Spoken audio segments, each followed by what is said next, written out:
Welcome back to the Casket Minds podcast, your almost weekly destination for all things gaming, including the latest in-game industry news, in-depth reviews, impressions, and much more. As always, I am your host, Mitch, alongside Drew. Drewby, how you doing? Pretty good, dude. All Um, right.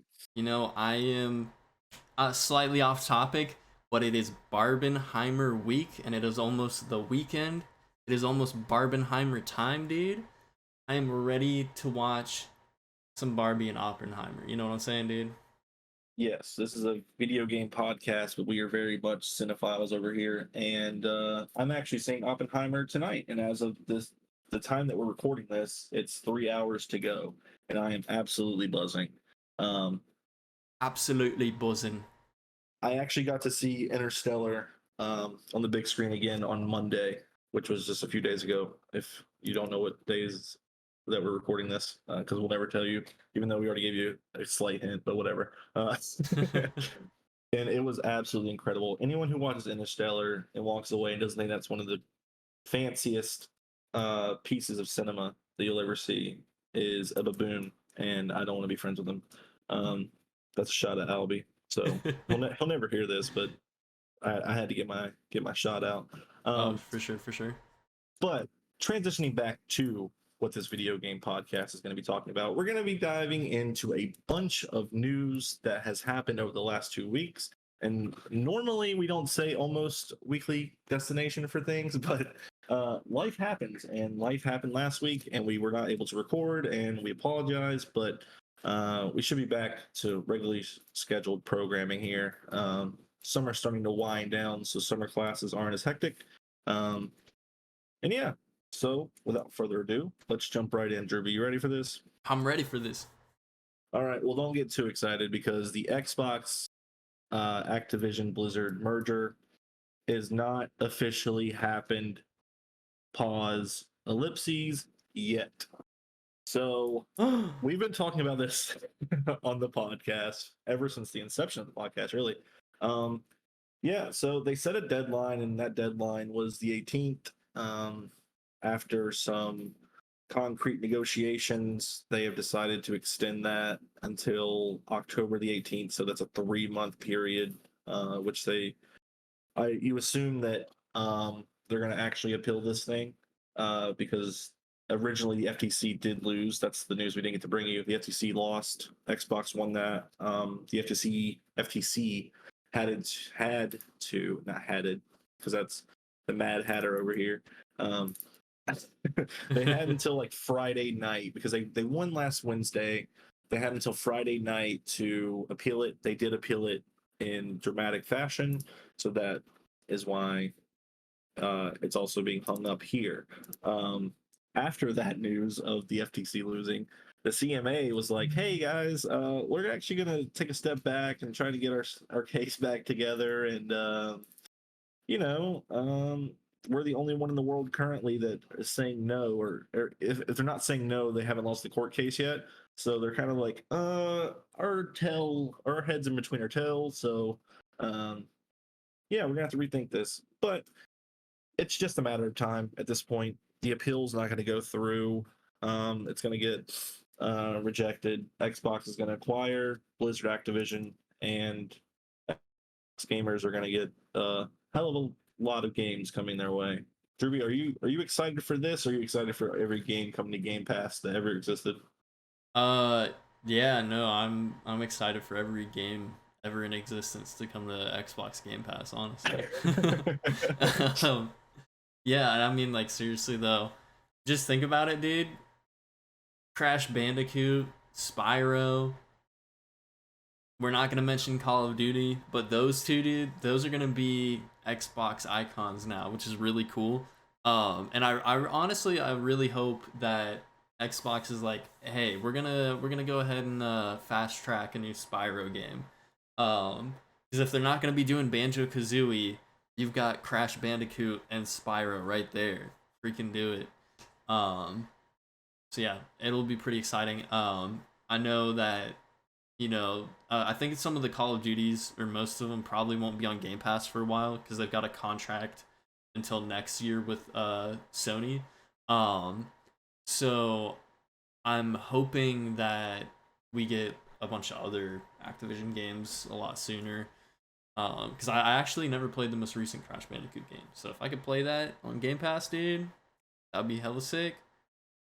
Are you talking about Crash 4? Yeah. That, well, Like, yeah, that, and then also there's also that Crash Bandicoot, like, Battle Royale game or whatever it is. yeah, that's not a Crash Bandicoot game. Yeah.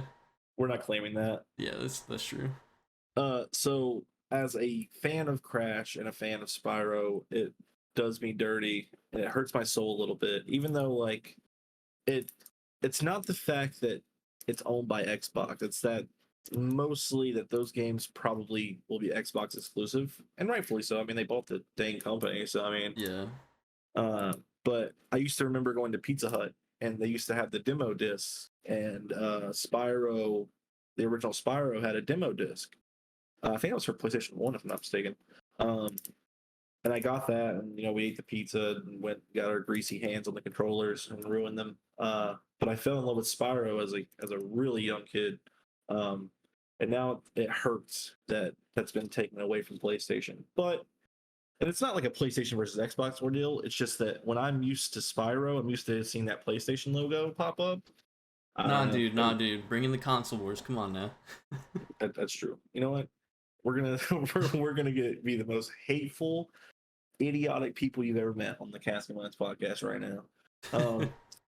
Yeah. So once this thing goes through officially, I think that's when the real excitement kicks in, because now it's like we're in limbo, right? We're Yeah. expecting this to go through. I don't think there's a chance that either the CMA or the FTC has a legitimate case.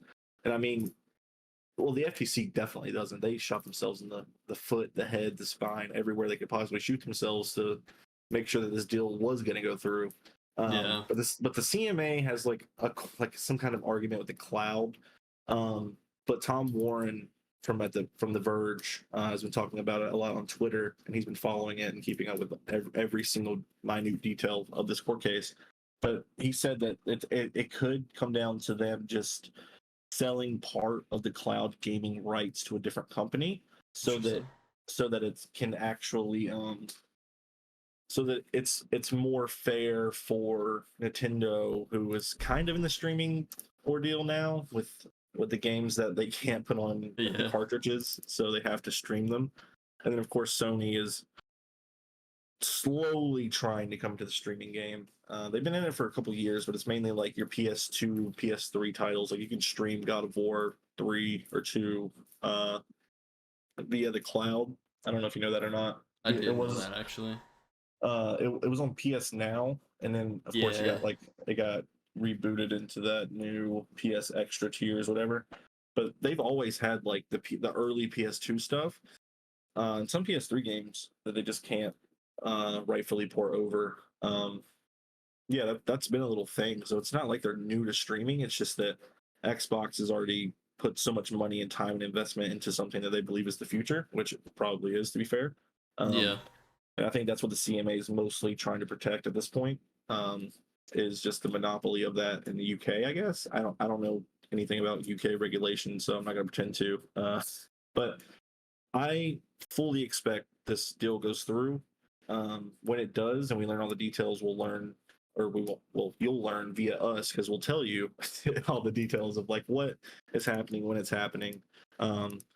And just to touch on Call of Duty really quickly, that's actually a huge thing that's been happening this past couple of days, is that Xbox have kind of put the servers back up on Call of Duty. Well, I guess it's not Xbox. Actually, I don't. Is it Xbox or would it be Activision?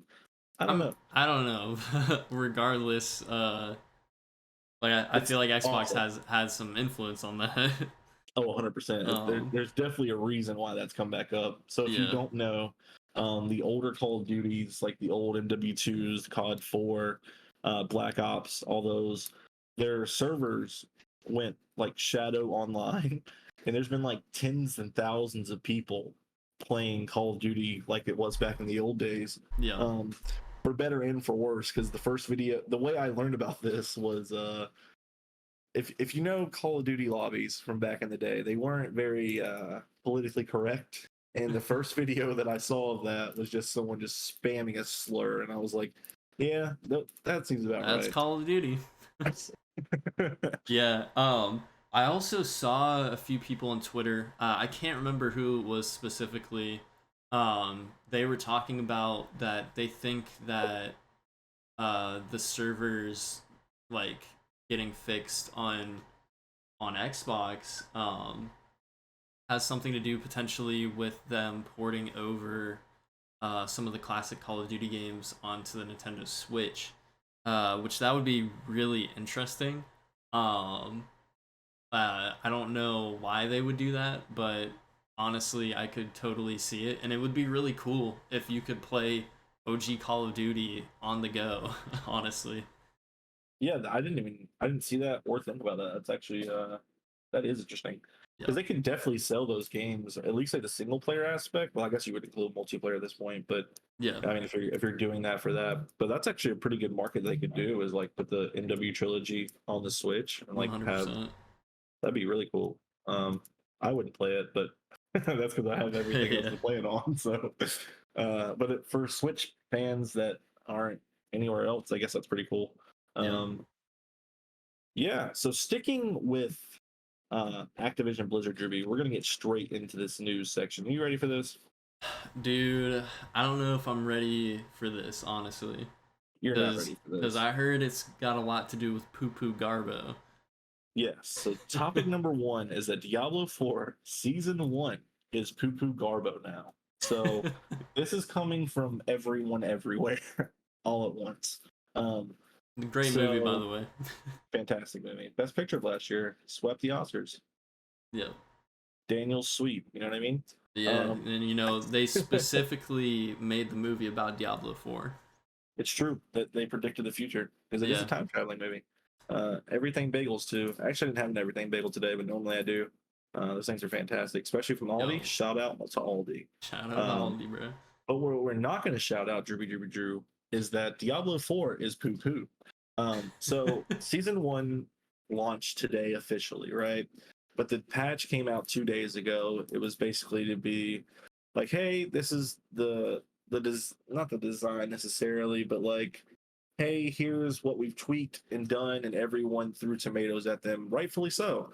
Um, I'm not going to get super into the details, mainly just because this isn't a Diablo podcast, and I don't want to bore people that aren't Diablo fans. But essentially, every class got nerfed. Um, some way more than others, like the sorcerer, which I am a sorcerer main, and my class went from the top of the totem pole to hell, literally. Um, no pun intended, but also pun intended, because it's Diablo and you go to hell in Diablo. Um, I said a swear. He hockey Yeah, sticks. My apologies. seriously, dude. I need to watch my potty mouth. Um, Yeah. I mean, we are talking about PooPoo Garbo, bro, so, that's big there's a facts. lot of potty talk. And I actually hopped on for a few minutes after or before the podcast and was just messing around because I never got all the altars. So I just hopped on my Eternal Realm character and was like messing around, doing some, killing and stuff. And I actually did notice that a lot of my like critical stuff wasn't killing, like especially like the elites. It wasn't Mm. killing them anywhere near as fast. It was like at Wrong least like, franchise, though, but I mean, Xbox is acquiring Activision, so. what do you mean? Elites, bro? Oh. Not those elites, the stupid little mob bosses things. Um, that would actually be really cool. They do Dude, some fun stuff with that, to be honest. honestly, Uh, but they won't because they're cowards and we hate them. that's true. Um, ponies for life, am I right?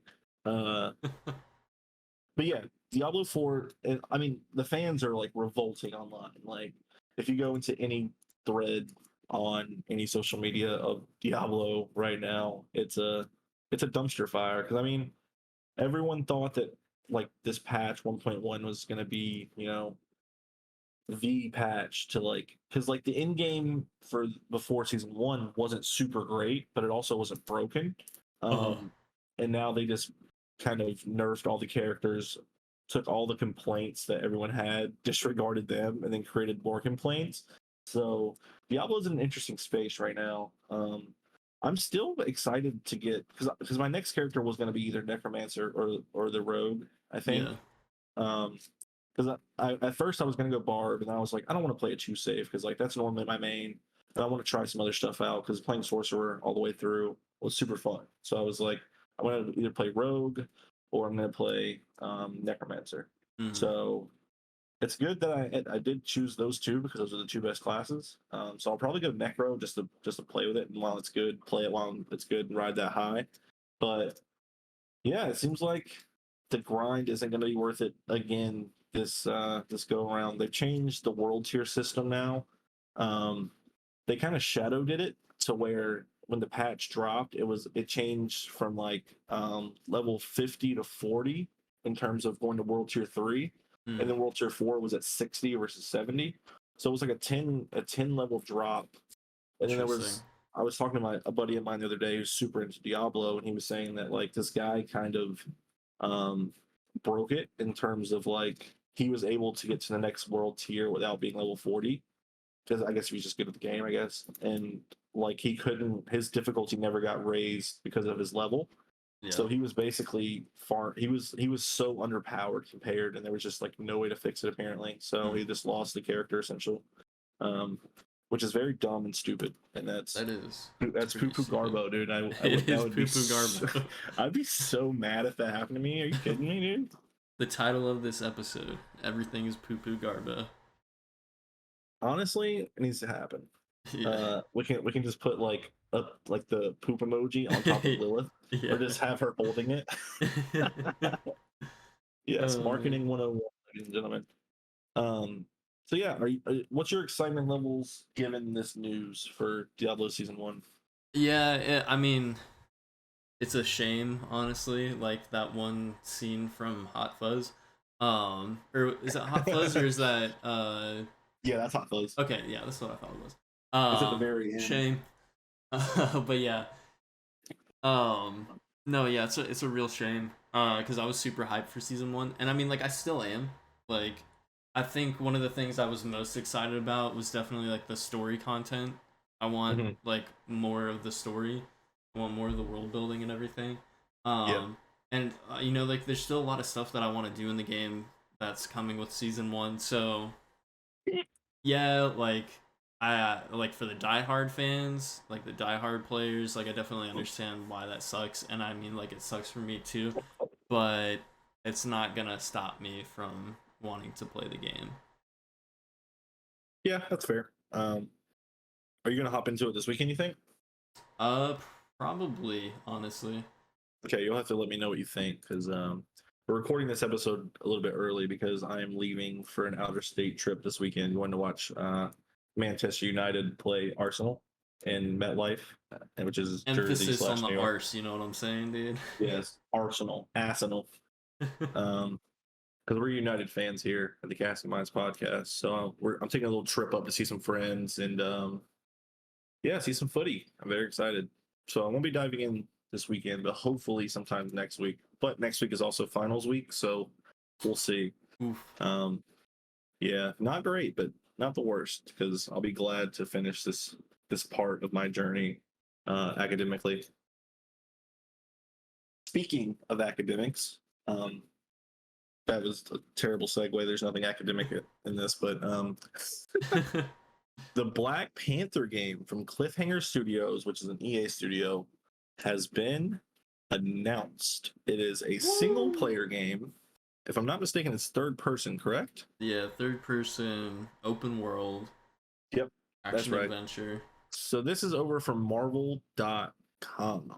It's led by almost butchered her name, and it's pretty basic too. Led by Kevin Stevens from Monolith Productions fame.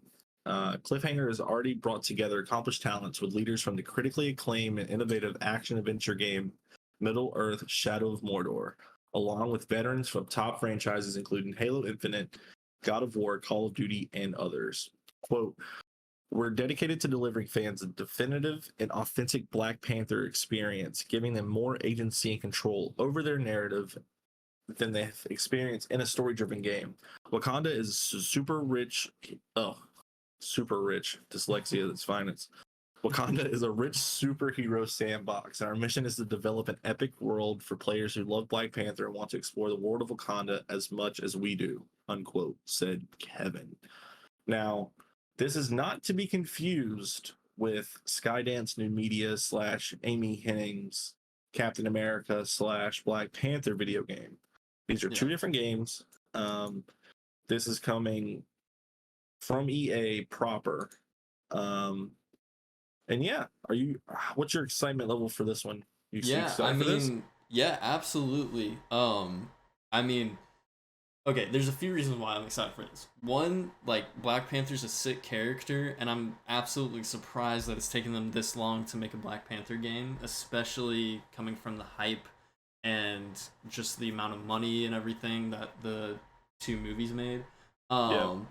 But also, I mean, like, the developers that they've got working on this, you know, you've got the lead who, you know, brought us Middle of Earth Shadow of Mordor, which, like, both of those games are super awesome. And then you got Halo devs, you got God of War, Call of Duty, and like other huge franchises. So, you know, this is a team of like veterans who have worked in the AAA space and have made plenty of huge games. So that's really exciting. And yeah, I mean, like, being able to play an open world Black Panther game, like, that sounds so cool, because, you know, pretty much like the only two superhero games that we've gotten that are like consistently like good and everything are Spider Man and Batman, and we haven't really had like anything else. And so, like, I think we're kind of going towards this interesting space of like game devs starting to make superhero games of like other heroes that aren't just like the two main ones, you know what I mean? Like, yeah. So I think there's like a lot of room for like interesting and exciting stuff. And I mean, like, even like being able to explore Wakanda, like, that's such a cool and interesting environment. And there's like so much you could do in that world. So yeah, I'm really excited for this. I guess like the one thing I will say though that I feel like Marvel should really jump on. They've got, you know, all three of the Spider-Man games, which are great. Oh, I mean, like, Spider-Man 2 isn't out yet, but we know it's gonna be great. They've got Miles Morales, so yeah, that's true. But like, they've got these great like Spider-Man games, and I really feel like they could use that as a gateway to create an entire like Marvel universe within the gaming space, because like so far all the Marvel games have been like their own things, and I think that's like kind of a mistake. I think that they could really do like some awesome stuff if they wanted to, and like make a connected universe within the games, especially like since, you know, the MCU has kind of died down a bit. The hype has gone down a bit, and there just hasn't been as much consistent quality. So I don't know, like, I think it, like, I mean, you don't have to like directly like tie them in and like have all the characters show up, but like, I don't know, like, I think they can do like something really interesting with that if they wanted to, and, you know, eventually one day make the end game of video games. You know what I'm saying? Yeah, that I think that you hit on two things that I want to touch on. First being that there was only two. I mean, there's been two massive comic book like video games that, you know, the Arkham series and now the Spider-Man series, and they have dominated for what, the last 15 years, almost 15 years since Arkham Asylum came out. Yeah. But now they're finally cashing in on the comic book market that has been thriving for the last also 15 years. You got Iron Man coming from Motive, which is another EA studio. Yep. You have Wolverine coming from Insomniac, the same people that make Spider-Man. And then like on the DC, like, just for comic books, and that's what I'm talking about in a second. Not the Marvel. I'm gonna come back to Marvel in a second, but like Wonder Woman is coming from Monolith, which is the official studio that did the Shadow of Mordor and Shadow of War game. Yes, and speaking of that, apparently, I know there was like a leak or rumor recently. This is like slightly off topic, but there's a rumor leak regarding the Wonder Woman game that they're going to be implementing the Nemesis system that was created with the Shadow of Mordor and Shadow of War games. That would be interesting. I wonder how they would implement that. Yeah, like I don't know, but like that would be really cool because freaking Warner Bros. Patented the Nemesis system, and Yep. they haven't done anything with it like since Shadow of War, and that game came out in like 2016 or something like that, right? Or like Mhm. 2018. I don't remember. It's been a long while. Mordor was 2014, and then War was 2017.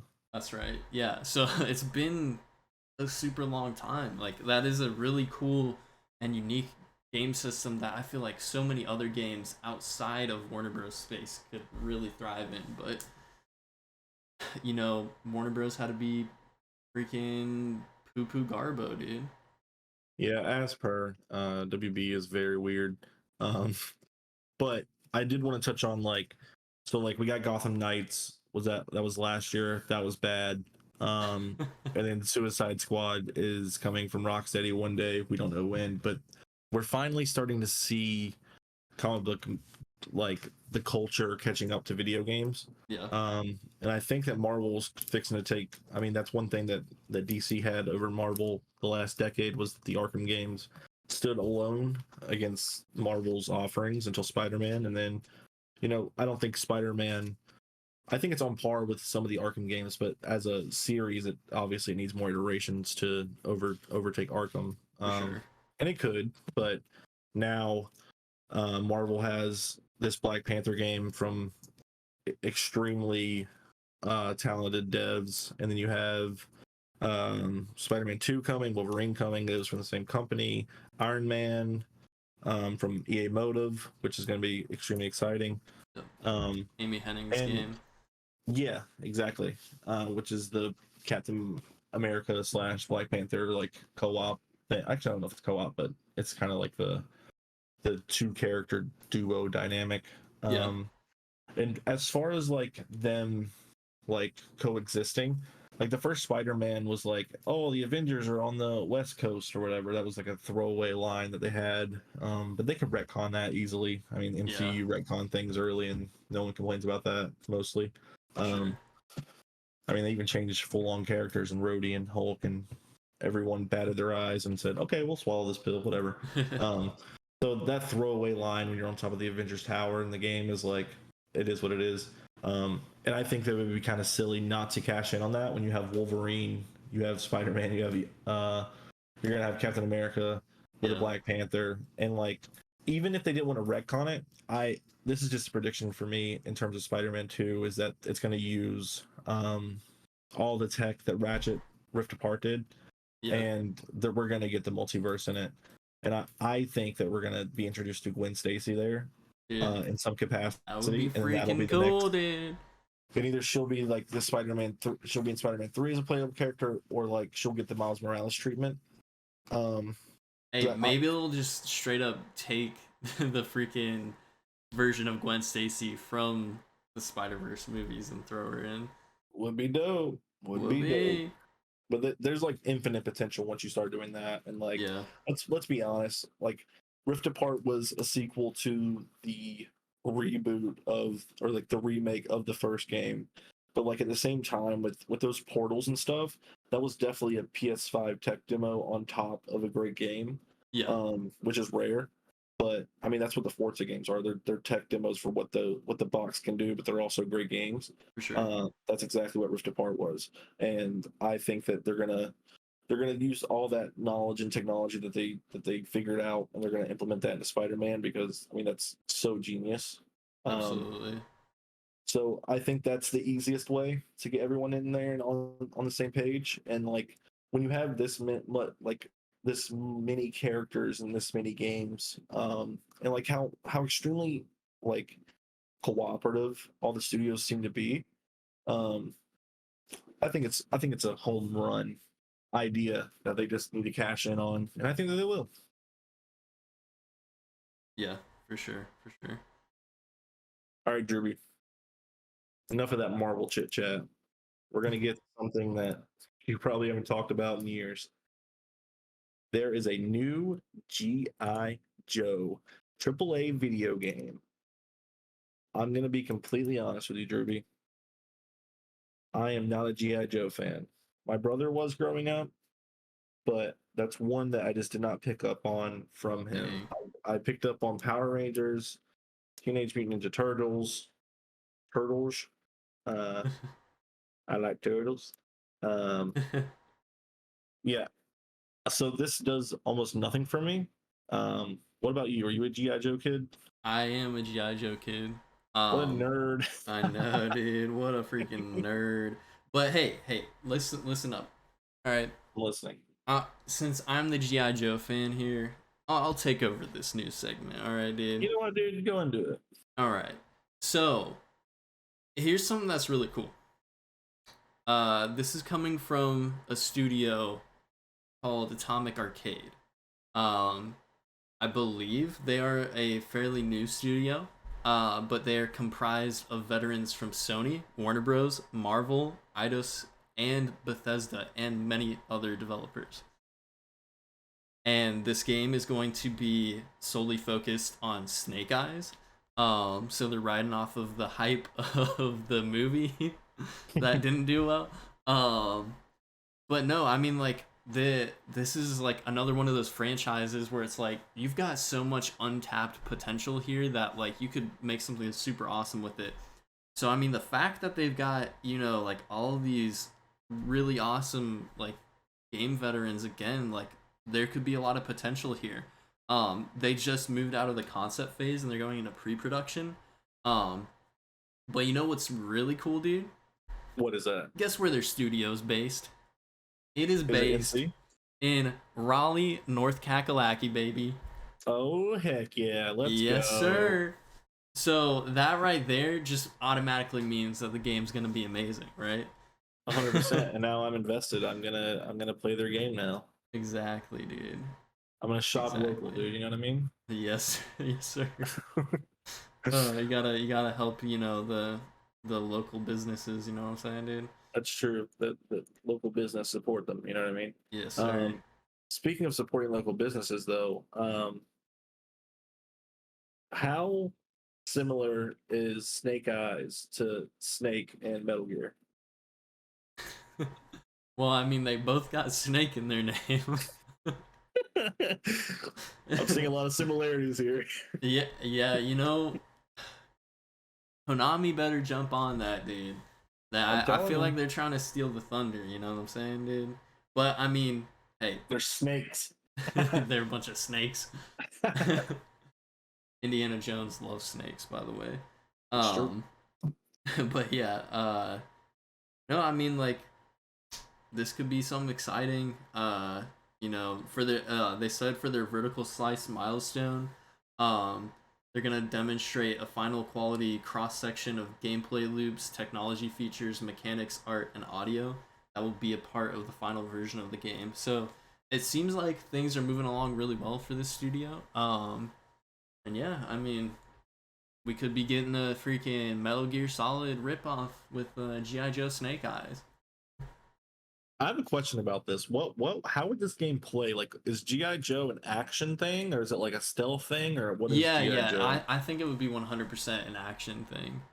Okay. I'm thinking, like, dude, honestly, like, if they did, like, something like Devil May Cry or something like that, you know, like, just a super fast-paced action hack-and-slash kind of game, that could work really well. But, I mean, Snake Eyes is a ninja, so... not to be confused with Fortnite Ninja, the GOAT, you know what I'm saying? Yes, sir. Cotton candy here. Let's go. Yeah, boy. But yeah, I mean, like, they could do stealth stuff with this too. Like, I don't know. I think the fact that they've got, you know, this is another studio where they've got devs from Sony and God of War and stuff like that. So I don't know. They could even do like a God of War style of gameplay for this game. So yeah, I'm like really curious to like learn more about the game and like what kind of game it'll be like. Because there's a lot of untapped potential there. That could be really cool. So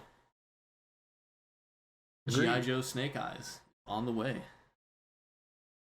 featuring the ninja skin from Fortnite. Yeah, so we'll keep our eyes peeled for that. That seems pretty cool.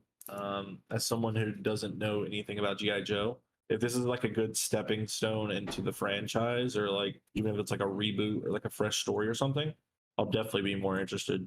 Because that key art looks really cool. Because it reminds Yes. me of Snake in a way from Metal Gear, but it also reminds me of Deathstroke from DC Comics, and looks freaking awesome. So It does. hopefully, if it's action and it looks like that, I'm already sold. You know what I mean? Yeah. Speaking of things that we're sold on already, Derby, going back to Call of Duty. All right. It's Call of Duty. It's Call of Duty. According to Twitter user Bob Network UK, who has seemingly obtained images of Modern Warfare 3 Alpha, it seems Sledgehammer Games will be fixing major issues players complained about with Modern Warfare 2. Specifically, Bob claims that both the basic minimap and ninja perk will be returning. According to Bob, Speaking of ninja. Speaking of ninja, he got a perk. He keep a perk by the pound. You know what I'm saying? Yes, sir. According to Bob, perks will return in the form of gear, with different sets of gear being different perks. For example, one set of boots might give you the ninja perk, while another set might give you the marathon perk. Now, what do you think about that? You think that's a cool idea? See, Call of Duty, like, they always gotta reinvent the wheel every year and like do something gimmicky. So this is gonna be one of those gimmicks that I feel like for sure. most people are gonna dislike. But I could be wrong. Like, maybe it just changes the look of your character, but it's just like if they keep it like how normal perks are, I'd be fine with that. Like, maybe it'll just be like a Black Ops 1 kind of thing where like if you throw on certain perks it'll change the look of your character. I would be fine with that. So yeah, hopefully, you know, it's nothing like too gimmicky, because then it's just gonna give Call of Duty fans another reason to complain about something like they do every year, and then they'll be like, Advanced Warfare is the best Call of Duty, or no, dude, Call of Duty Vanguard, it's the goated Call of Duty. And you know, they'll say like whatever the worst Call of Duty is, and they'll be like, oh yeah, this is so much better than Modern Warfare 3. Because that's what they do all the time, and they're stupid. So it's because Call of Duty is like the epitome of the grass is always greener. We were getting like the greatest World War II games of all time, and then everybody was like, well, now I kind of want modern. And they're like, okay, Yeah. we'll give you modern. And then we got a freaking fantastic trilogy, almost a near perfect trilogy in the Modern Warfare trilogy. And everyone was like, I want like the Cold War. So then they give us extraordinary freaking Call of Duties there. And they're like, no, I want an advance. And then they're like, wait, no, I don't want advance anymore. Give me back World War II. So it's a never ending cycle. No one's going to be happy. But like at this point, there's a Call of Duty for you. And if you don't play that Call of Duty, it's on you. And that's your fault. And there's also Call other of Duty shooters. For you, So. you look happy and healthy. I was not expecting that there. Not me, not Amani, but you. But yo, shout out Jimmy Jam. You know what I mean? Walker, Texas Ranger, man. Yes, sir. What a legend. You know what I mean? What a legend, dude. He is the GOAT at Fortnite, by the way. Yes, he is, dude. He'll go into any situation and 1v like 4 the entire team. Yeah, he won't even say a word. He'll be across the map and like clapping the entire lobby. And then you're like, Jimmy, where'd you go? And he'll be like, oh, I just killed the whole lobby, guys. What a legend, dude. You know what I mean? I love that guy. Oh yeah. All right, but back to this article real quick, because this is interesting. You ready for this, Drewby? I'm ready for this, dude. All right. In addition to the ninja perk and the classic minimap, Bob also claimed that war mode from Call of Duty World War II will be making a return. And as somewhat expected, the game looks remarkably like Modern Warfare 2 in design, because after all, the game was intended to be Modern Warfare 2 DLC for a brief time. But it is worth noting that we're 5 months from release, and all these features mentioned are in the game's internal alpha, so subject are to change. According to Insider Gaming, which is where we're getting this from, according to our own reports and leaked images, Modern Warfare 3 is set to feature classic maps from Call of Duty titles. But so far, the changes seem to be like a warm welcome to Call of Duty players. Whether or not the changes are significant enough to remain to be seen. But let us know in the comments below, and of course that's from their site. But you leave your comments in our comment section. Don't give it to them. You know what I mean? They give Yeah, us news. exactly. You give us what you think, and then we'll let them know. You know what I mean? Exactly, dude. So what do you think about that? The classic Call of Duty titles? Because for me, when I was in my prime, high school days of playing Call of Duty, I was obsessed every time those new maps came out, specifically the zombie Yeah. ones, but even the multiplayer ones. Like I'll never forget, I was I think it was like sophomore year of high school for me, um, on Black Ops when all the World of War maps came. I was so stoked, dude. Yeah. I just love like that kind of stuff. I love a retro map either being reworked or just brought in. Like when Nuketown came to Black Ops 2, I was like, hell yeah, dude. Yeah, no, I'm totally with you on that. Um, uh, I'll just use this for example because we're on that Xbox Activision train right now. It's her. Halo Infinite just came out with a mode recently called Squad Battles, which is 8v8 on Forge remakes of Halo 3 maps, and it is Oh, so good, dude. They got Zanzibar from Halo 2, and then I can't remember what it was called in Halo 3. And then they've got Valhalla from Halo 3. They've got another map that I'm blanking on the name, but it's also super goated. And it's just been super fun because 8v8, you're playing on classic maps, and they look incredible for being Forge maps. They're like one-to-one recreations with like a few slight changes here and there, just to like make it new and modern. They've got like vehicles in it. You've got Slayer, but you've also got Capture the Flag and stuff like that. And it reminded me of like how great those maps are.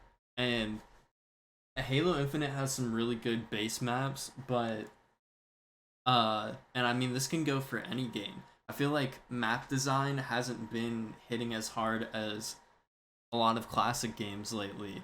mhm. And it's not nostalgia because like I said, like, this is like a full blown remake of the maps in Halo Infinite, and it just, yeah, there's that nostalgic factor, but also the maps are just designed so well. Like it works so well for team play, or if you want to like be a lone wolf or however you want to play. They work well, they look good, they feel good.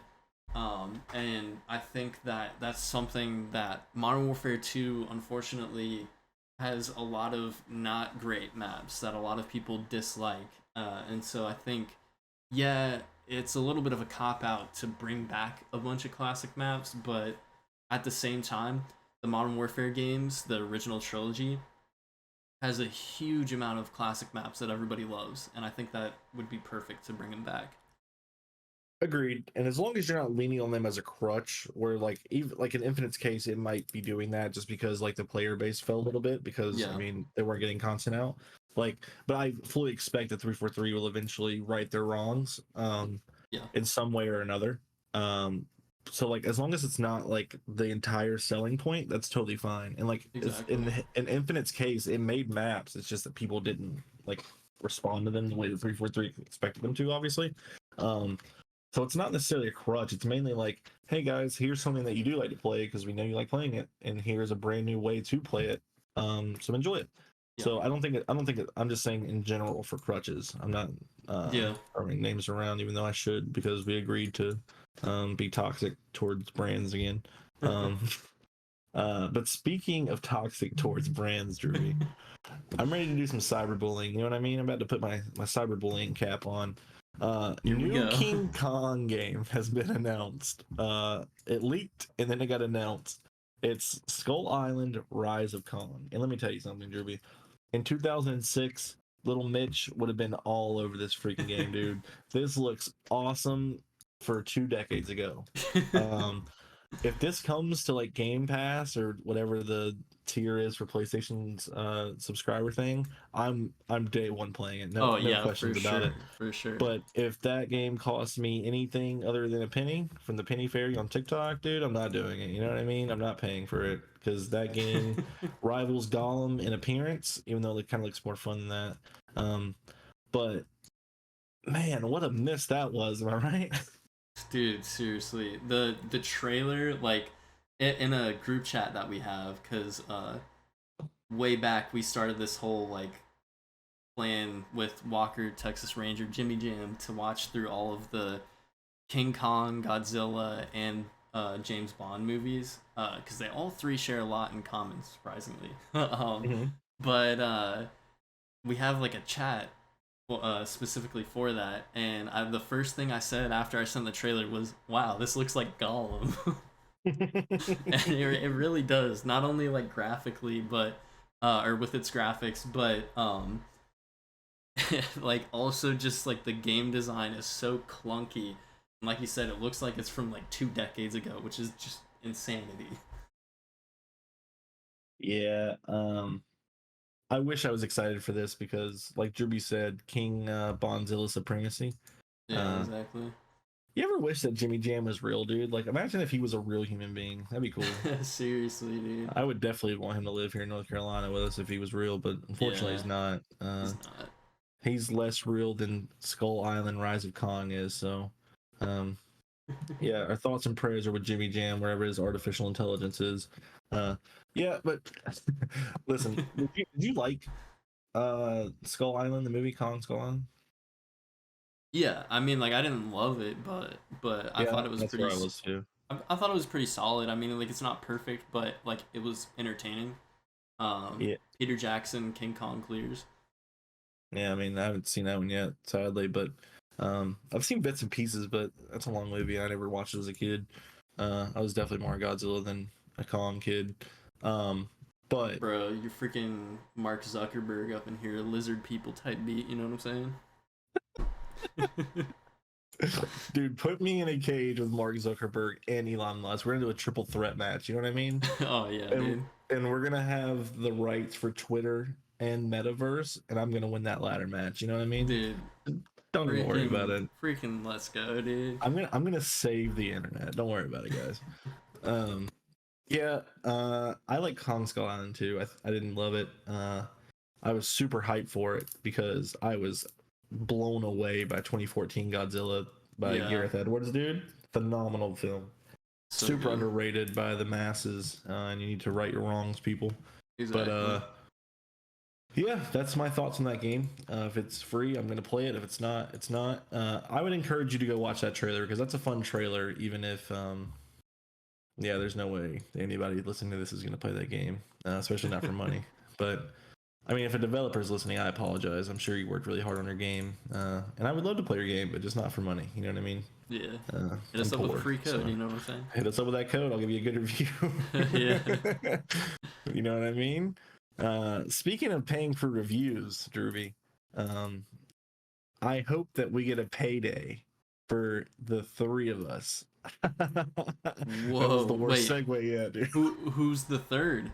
Is it the Not- fake person, Walker, Texas Ranger, Jimmy Jam, dude? Absolutely not. He will not get any of the money from this podcast. You understand me?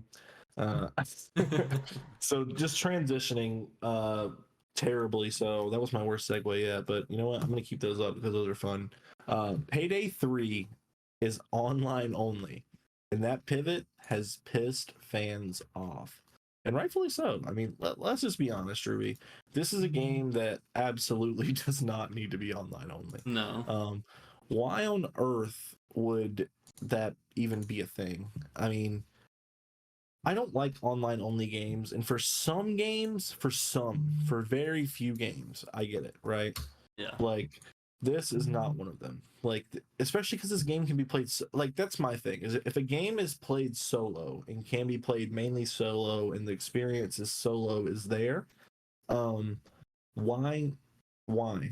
Why do I need to be, why do I have to be online? And, like, Yeah. especially for this, because, like, to my knowledge, the bots are supposedly improved this time around, like from Payday 2. Yeah. So why on earth would I have to be online to play that? That just makes me scratch my head.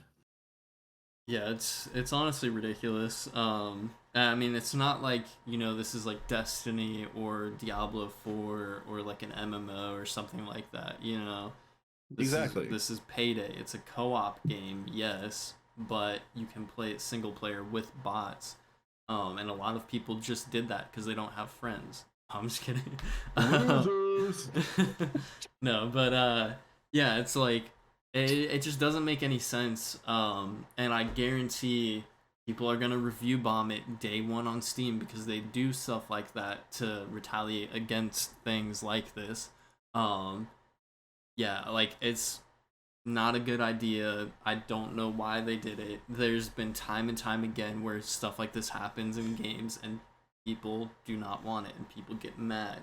Why would you want to do that to your fan base?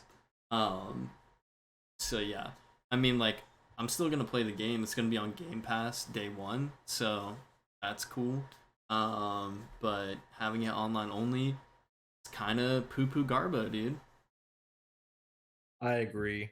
Um, wasn't Redfall online only too? Uh, it might be. I can't remember. I'm gonna Google that real quick. You fill the time with the kiddos, and I'll handle this. Yeah. So let me tell you something. Redfall might be the greatest game ever made. As an Xbox fan, I feel like Xbox and Bethesda, especially Arcane, just treated me right by dropping an absolute banger game of the century with Redfall, completely bug free, with tons of content, and just having a good old time playing co-op with my boy Mitchy Man from Casket Mines and our friend Johnny J, as we like to call him. Johnny J, that's right. Johnny J, dude. So upon my research, it is an always online Oh game, gosh. and before, like, that was one of the things that they got out ahead of, because I thought it was, but I wanted to make sure, because the 60 FPS thing got swallowed everything around that game, and until the game came out, and then the game swallowed itself like a black hole. Shout out Interstellar, one of the greatest movies of the last decade. Um, but yeah, it was Albie's online throwing only. rocks right now, dude. Dude, I hope he's kicking rocks so far, but not super far. You know what I mean? Oh, true. Because it might hit me. He's not too far from me. Um, actually, it's closer to you than me, so hopefully it hit you instead of me. No Oh, offense, true, people. true. Um, but yeah, it's an online only game. I should have known that because you can't pause the game, um, which is very annoying. But they were looking into solving that issue, and the game came out, and they're like, we gotta remake this entire game now, guys. Sorry. Um, so yeah, that's also an online only game, and I'm not okay. I I'm gonna play Payday 3 only because it's coming to Game Pass. Um, because I enjoyed Payday 2, but I'm gonna be honest with you, Groovy. Um, it's not it's not like the game is giving you a lot of options for replayability. Yeah. Actually, funnily enough, what kept Payday 2 alive for so long was mods, and I don't think you can mod an online only, like an always online game. I think that is a huge thing in the modding community that you can't do that. So they're kind of shooting themselves in the foot there, in terms of Yeah. longevity, unless they plan on supporting it forever, which nowadays. They I know there's some games that do have mod support when they're online only. One that I can think of is actually Fallout 76. But the way they do that is like I think like you have to do it on like private like servers or something like that. Yeah, that makes Um sense. But it's also a like Bethesda game, and they yeah, encourage mods. exactly. So yeah, that's another thing. Yeah, I didn't even think about that. Payday has a modding community because it was like a Steam Workshop game. Um, Exactly. yeah, so that'll be interesting to see how they handle all that. Yeah, I guess we'll see. But speaking of online only games, Drew, that might not pan out in the long run. I would actually. All right, after I read this article, remind me to ask you a question, okay? And that God knows, let's hope I remember that question. All right, so this next story, Blizzard games are coming to Steam, starting with Overwatch 2 on August 10th. So if you want to play Overwatch 2, they're putting it on Steam because fan base is dying and they need more players. And Yep, because they even though said, "Hey, you know that one co-op campaign mode that we've been working on for years, that we've been hyping up, that everybody's been excited for, we're canceling it." And I mean, like technically, like they are still coming out with the campaign mode. They're just coming out with the story missions, and they're not coming out with like the other modes that were gonna come with that. and they're paid, right? They're like Yeah, and now $15 it's each. paid, and you have to like get it through the battle pass or something like that. Like, or Oh it's my god. something ridiculous that like, why would you alienate your player base like that? And also, why would you hype this thing up for years and say it's coming out this year, and then like go dark and then just announce that it's no longer gonna be there? Which is insanity because you've got Activision, you know, and Blizzard like backing you up. Like you have plenty of resources, and you also said like freaking Blizzard said that they were making a ton of money through cosmetics in Overwatch 2. So like why? It doesn't make any sense. Um but yeah, it's coming to Steam. Nobody's gonna play it, so I don't understand, like, the players that play Overwatch. What's the point of, like, Blizzard is a free launcher. It's a free to play game in this iteration. I'm sure there'll be like a small spike in players the first couple of days, but I mean, if your hardcore fan base isn't there, why would casuals of Steam be there? You know what I mean? yeah. Especially when Steam has far more shooters, and better shooters. So I don't know. This is kind of, it is what it is. I mean, if you're still interested in Overwatch 2 and want to play it, you play via Steam, then that one's for you, I suppose. Um, but sticking with Xbox, kind of, because Blizzard will eventually be Xbox. This is a very Xbox centric episode, despite us not being an Xbox podcast. Or are we an Xbox podcast? We'll never tell you. Uh, some more sad news, because every time we do a podcast, there's always a little bit of sad news, but it's not terribly sad news, just a little bit of small news. You know what I mean? All right. Major Nelson is leaving Xbox slash Microsoft after 22 years. Now, Major Nelson has been obviously there almost my entire life. So this is kind of a bummer because, I mean, I've always loved Major Nelson. Used to watch him all the time on like E3 and like when the E3 was a proper E3 and they did E3 week, and like he would, go on talk shows and talk and show off the games and stuff. He was always a highlight of my teens and my early 20s of watching E3. So it's a little bit of a bummer. What do you think? You're the Xbot. What do you think about this? Yeah, I mean, this is, pretty sad. Like, he's been such an influential person for Xbox. And I'm like, every week he would do giveaways on Twitter, Mm. for like new games that were coming out. Like, even like brand new games that just dropped, like the big AAA games. He'd do giveaways for them like every Friday. And I actually won one of the giveaways way back in the day. So yeah, like Major Nelson will always have like that special place in my heart for, like coming from an Xbox fan.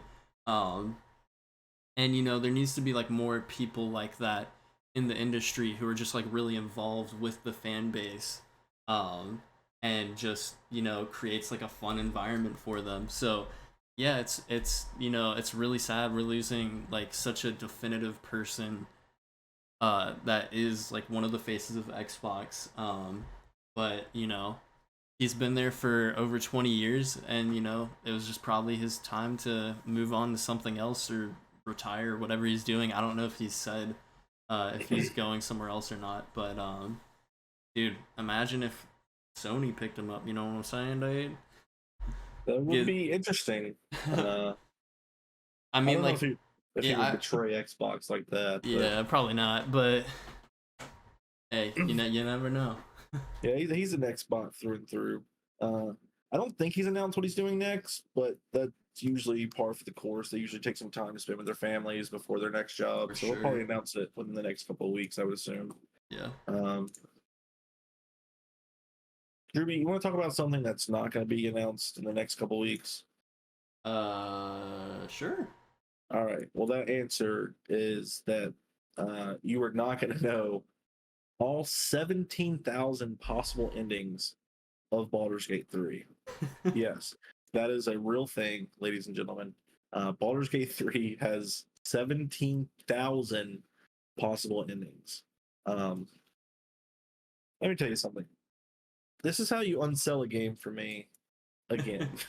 This game continuously unsells itself to me. Listen, I love a game that can go on forever because I love playing games that go on forever, like Rocket League and Fortnite and, just shooters in general, right? Until you get bored of it, you can play that game. That's going to be this game. But 17,000, dude, let me tell you something. I'm a completionist. And the fact that I can even touch 1,000 endings of this thing, and there's 17 of them, I gotta stay away, dude. It's not good for my mental health. You know what I mean? Yeah. What do Yeah. you think about this? You excited about that or what? I mean, like, okay. I think it's cool in the fact that, like, this is insanely ambitious and I have no clue how they did it. And I mean, like, even, like, some of the other stuff that we were talking about with the game where they had, like, other crazy things. I don't remember what the last thing was. Like, maybe it was, like, an insane amount of dialogue that they had written, or, like, lines of dialogue or something. I can't remember what it was. We talked about this in the last episode. Yeah, like, I don't know Oh, it how. was 300 hours to beat it or something like that, right?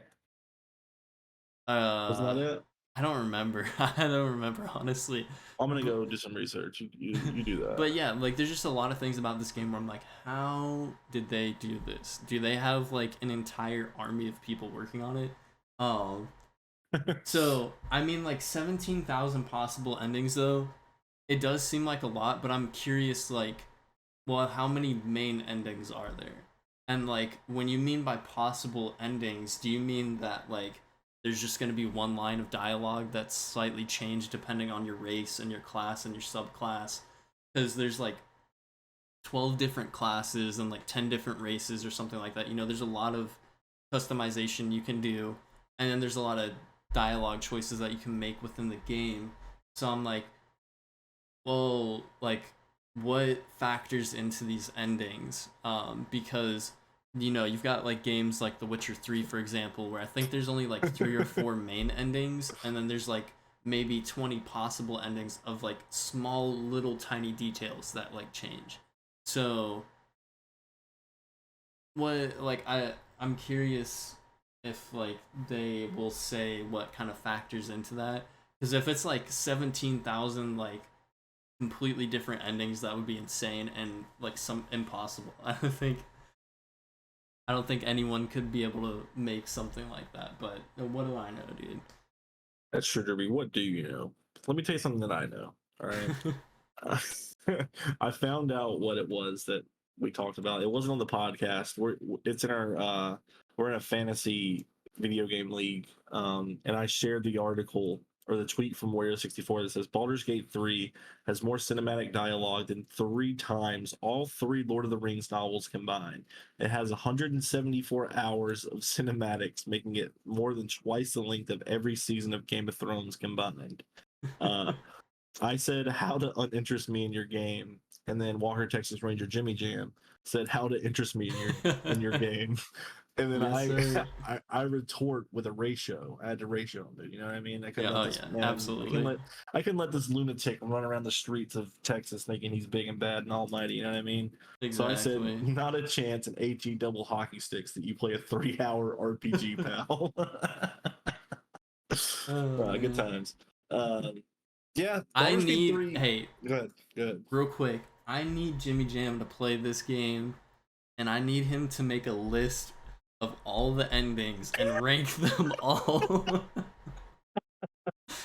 That's what I need for my life. You know what? When he hears this episode, I can't wait to see his response to that. Oh yeah. That's gonna be fantastic. Um, so Baldur's Gate 3 is a game that I'll probably play eventually, probably on sale or something because I haven't finished Final Fantasy 16 and Armored Core and Starfield are approaching very quickly and time is fleeting, so I need to both get on that and stay away from Baldur's Gate 3. Um, Yeah, but if you're interested in Baldur's Gate 3, it comes out in 2 weeks. By the time you're listening to this, it's under 2 weeks. So, Crazy. um, yeah, it's kind of wild, right? Yeah. Actually, it comes out. So I need to make a caveat. It comes out uh early August for PC, but the PlayStation one Hmm. comes out the day of Starfield. Okay. So if you're not an Xbox, if you're a pony stuck on PlayStation, uh, then you have a massive RPG to play for yourself as well. Yeah, I Um, definitely am gonna play a little bit of it here and there, because I've had it. I had the early access for PC oh right. whenever it first came out. Mhm. So I'll definitely check it out. But as soon as Starfield comes out, bye. Dude, let me tell you something. That's me with Armored Core. They just released a story trailer today, and let me tell Ooh, you, yes, I forgot to watch that. I'm definitely gonna do dude, that after my this. buns are roasting in the oven right now, dude. I'm waiting to stick the hot Whoa. dog in them. You know what I mean? So Whoa, pumped. whoa, all I'm right. so pumped, dude. I'm also a little bit hungry, so I'm using food analogies. You know what I mean? Oh yeah.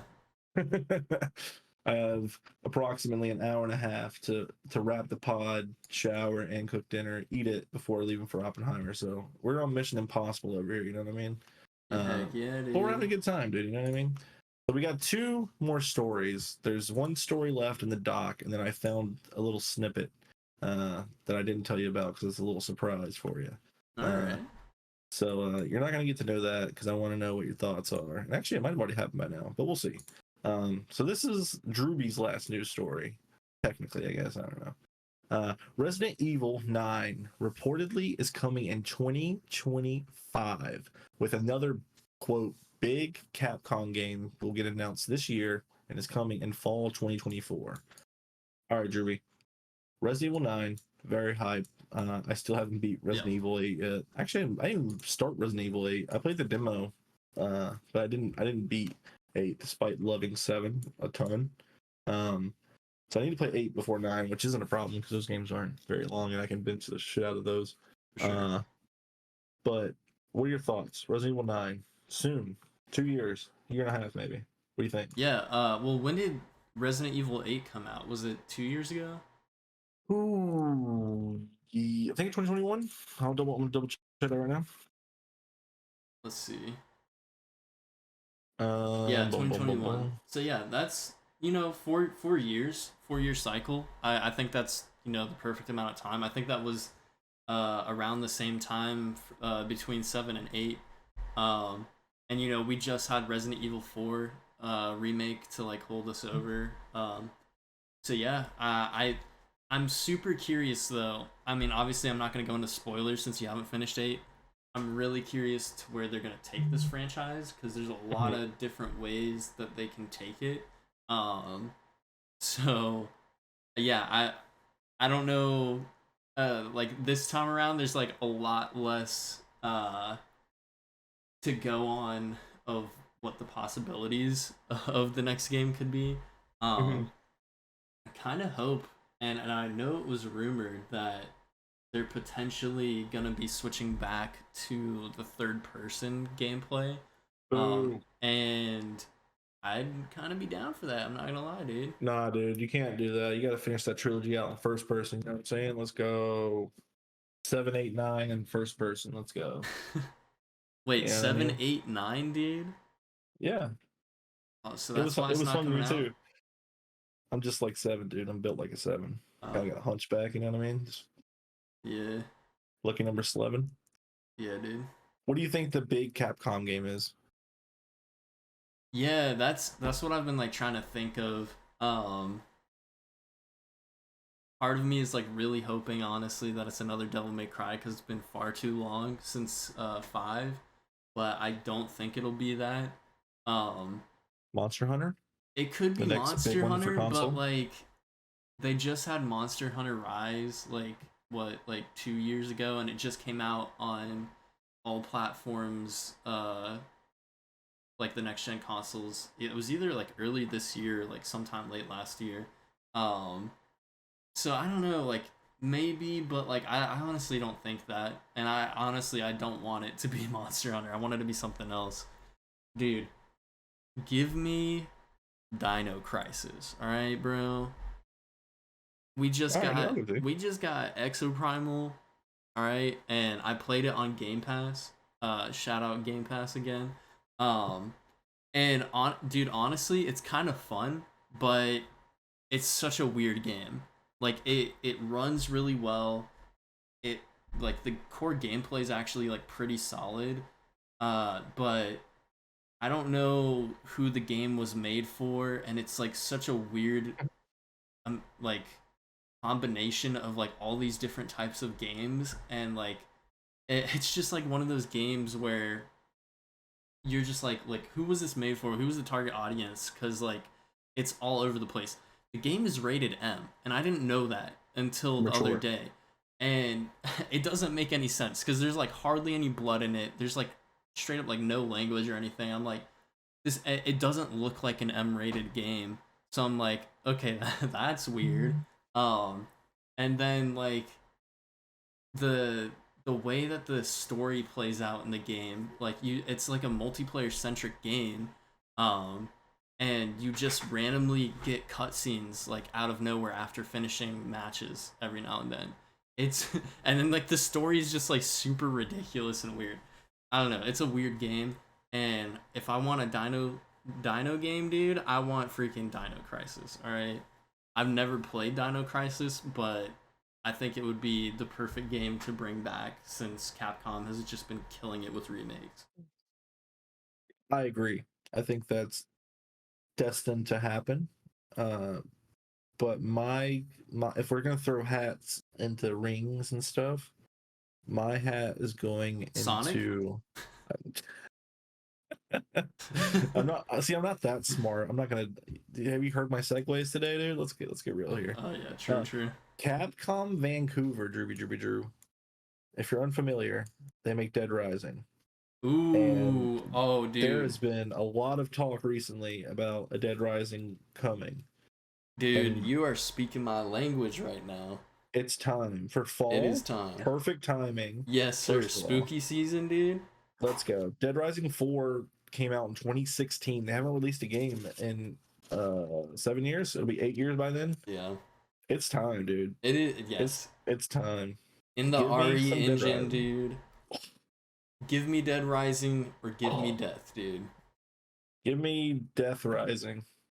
Give me Death Rising, dude. But Dude, give me give me- Death Stranding too. You know Dang what I'm it! saying? I was gonna say that. Dang it, Bobby. Damn it, Bobby. All right. So that's our, I guess, our mini predictions. That was fun.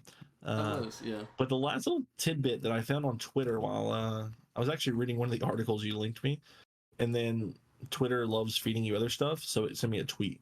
This is from Dom the Bomb. He says in all caps, "Today is the day. Stay tuned for a lot of news from Insomniac Games on Spider-Man 2 with their exclusive panel at San Diego Comic-Con." I knew San Diego Comic-Con was happening. I just didn't know there was a panel for Spider-Man 2. You know, I actually did hear about there being a panel for it, but I completely forgot about it. And I had no clue it was happening today. So that's really exciting. Hopefully, it's not gonna be behind closed doors kind of stuff. Because Comic Con really likes to do that for some stupid reason. Yep, there's Yeah, a tweet. like It's today at Hall H, which is a massive hall, yeah, and that's the usually hall. where they held like all of the big Marvel stuff. and like Yep. yeah. So that's It's actually massive. yeah. They've got to have some spicy stuff cooking, dude. This is the tweet from Which they, Insomniac. you know, hey, Jimmy Jam, Walker Texas Ranger, man, if you're listening to this, you better avoid this panel because if they're cooking up some spicy food, you can't have that. No spice for my boy. Yeah. This is from 12:51 p.m. today. We're at San Diego Comic-Con for a Marvel Spider-Man 2 panel. And it's called Symbiotic Relationships, featuring Insomniacs and the game's voice cast. It says, "Are you at the show? Catch us at Hall H today at 2:30 p.m. Pacific time." So we're just missing the panel for an hour for the podcast. But if anything exciting happens, we'll let you guys know next week. We already have a release date. We have extended gameplay, so I'm excited to see what they're bringing because they have to be bringing something, right? Like Yeah. Symbiotic Relationships. Do we get a Venom trailer? Because the other one was very Craven centric. So That would be really cool, I mean, honestly. they're marketing Venom a lot recently, like more so than Craven, obviously, because he's more marketable than Craven. But like, we didn't see anything from Venom besides the symbiote suit in the trailer. Yeah. But yeah, I we'll have to I wait. wonder if they'd reveal who Venom is. Yeah, the voice cast is there. No, I mean like not the voice actor, but I mean like the actual character. Yeah, I uh, mean, maybe. I I mean don't think like it's a spoiler at this point because I mean, for Spider-Man yeah, 2018, it is. we But all kind of know who it is, but like right, maybe, dude, maybe that's just a misdirect, you know? dude, a misdirect. What kind of Nintendo Direct is that? Bro, what if they're gonna be like, yo, it's actually Norman Osborn? That would be crazy. Or dude, what if they announce Carnage, bro? And then we get Venom versus Carnage properly done in this video game because we got that Dog Water movie. Did you watch that movie? Unfortunately, yes, I saw it in Yeah, theaters. yeah, me too. I can't remember. It was with Jay and Evan, but I convinced one of them to go just off the basis of it, and then we had to like pretty much like sell the other one on it. I can't remember which one I had to sell on it. Uh, but they regretted their life and their decisions. That movie's dog water. Dude, Oh my it's so bad. god. I remember there's multiple scenes where I straight up laughed out loud. Me But I too. remember there was the one scene where he's in the gas station and he sticks his like finger into the computer and like hacks into the mainframe. I'm like, what is this, dude? Dude, as a cybersecurity major, I can confirm to you that is how it happens. You just stick You're your right. finger in there and it just, you know what I mean? Yeah. Yeah, I that's how mean, you do it. that's how our boy Omar does it, from what That's I've heard. true. Shout out Lamar, Mr. Yeah, Hacker Man. he's the hacker man, dude. But now that we said that, his agent's now going to become listening to us, so we should probably wrap things up there. So once again, guys, thank you guys for listening to the Casket Minds podcast. Don't forget to like and subscribe to the Casket Minds podcast to stay up to date on all the latest gaming news and more. Find us on all the socials at Casket Minds, on YouTube at Casket Minds. Hit that notification bell that lets you know when the new episodes are posted sporadically as life happens. And until then, see you guys next week on the Casket Minds podcast.